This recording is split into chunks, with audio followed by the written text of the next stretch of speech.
Hello at welcome ulit sa kusina ni Mrs. O. And for today, it's going to be another pasta.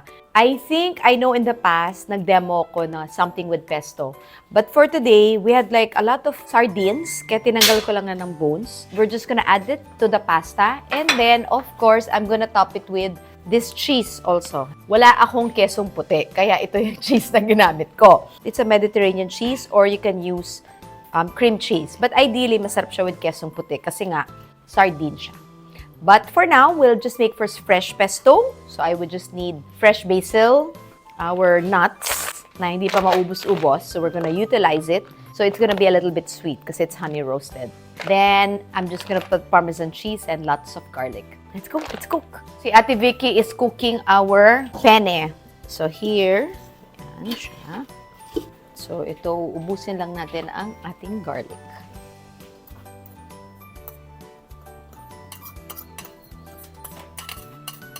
Normally, when you say pesto, it's actually pine nuts, no?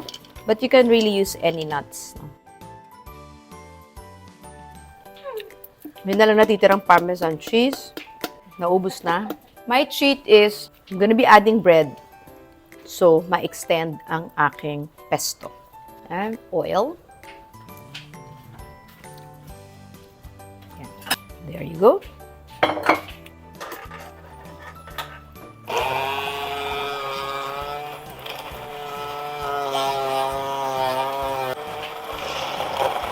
Yun. Na-add ko yung bread, so I add more texture and as an extender. Para mas green na green siya. Yan. I'm just gonna add more oil. Nakita nyo naman gano'ng kakonti kanina yung ating basil, di ba? I just added bread. Ang dami niya bigla. So, it's not necessarily hotdog bread, ah. It just so happens, ito lang yung bread na meron ako. So, pwedeng sliced bread, pandesal, lumang bread. Hindi naman yan expired. So, the pesto that we're making is a little bit light na liquid siya kasi gagawin natin siya into a sauce. Ayan. Because of the addition of the bread, mas matangkad yung kulay niya. So, you can add breadcrumbs or bread. So, now, we will saute it because as we are cooking the penne, and we're not gonna be putting oil because this is very oily. So, what we are doing is, kung nakita nyo kanina, lahat ng inad natin ingredients ay hilaw, di ba? The basil was hilaw, the garlic was hilaw. What we're trying to do is we're cooking it lang through. So, now that it's all mixed, we're not really gonna add oil. Then I'm just gonna add our onions. Yan. Konting onions na natitira. Pwede ka naman magdaming onions. Eh, wala na kaming onions. Tinatamad na si baking mag-slice. Tsaka mag-chop. So, we're just gonna wait for this to sizzle. So, we're just gonna add a bit more of onions kasi nga, onions enhances the flavor. So, when we say enhance, gusto natin i-exaggerate yung flavor. Kaya yung basil, gusto natin mas ma-exaggerate yun. Yung talagang lasang-lasa na siya, yung pesto. So, we're just gonna add. So, now, we're gonna turn off the fire, and last minute, we're going to be adding the pasta here. So, bango-bango na yung pesto natin, ah. So, this one, we're just sizzling or sauteing the onions in pesto. And then, after this, lalagay ko na yung pasta, and then we're gonna add our sardines. No? So, I'm not gonna cook through the sardines kasi nga, it's been bottled for a long time, no? Christmas giveaway pa siya. April na, di ba? And we're still cooking our Christmas. You know, nag-guest ako sa TWIZ sa Pilipinas ngayon na, and that's what they said na parang, how did kusina ni Mrs. O started? And yun na nga, kasi nga yung mga tira-tirang food. Yan. So ngayon na it's sizzling, I'm going to be adding the pasta together with our sardines. Okay, secret ingredient, chicken cubes. I'm going to be adding it here para I don't need to add much salt. Okay. So now, yun, look at that.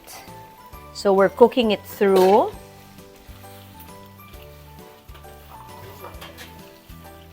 And I'm adding our sardines. Kalahating cup muna.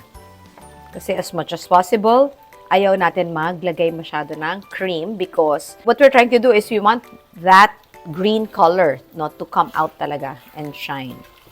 Yan. So that's the only reason why we're adding the cream ay para mas mag-blend together. So at least, this is just another presentation of paano natin magagamit ang ating sardines, no? Hindi lang yung parating bubuksan kasama ng kanin. So ito, kasama siya ng pasta. I'm gonna be adding a bit of cream.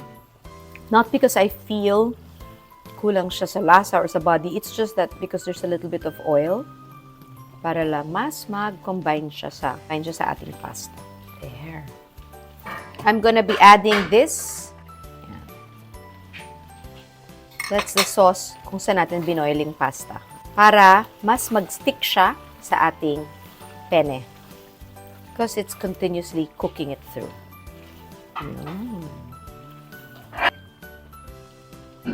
Okay. Then, at this point, I'm gonna be adding some cheese. So, ito pwedeng quick melt. Any cheese will do, ha? I'm just adding it para mas magka-body yung sauce at mas dumikit. Yeah, that's the only reason why we're doing that.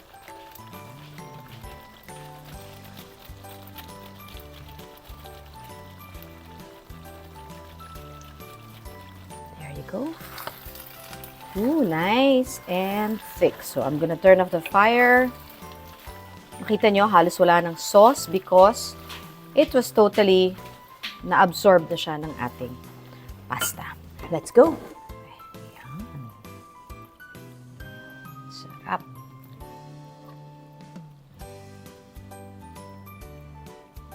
Green na green siya, no? Hindi dahil sa leaves, dahil sa bread.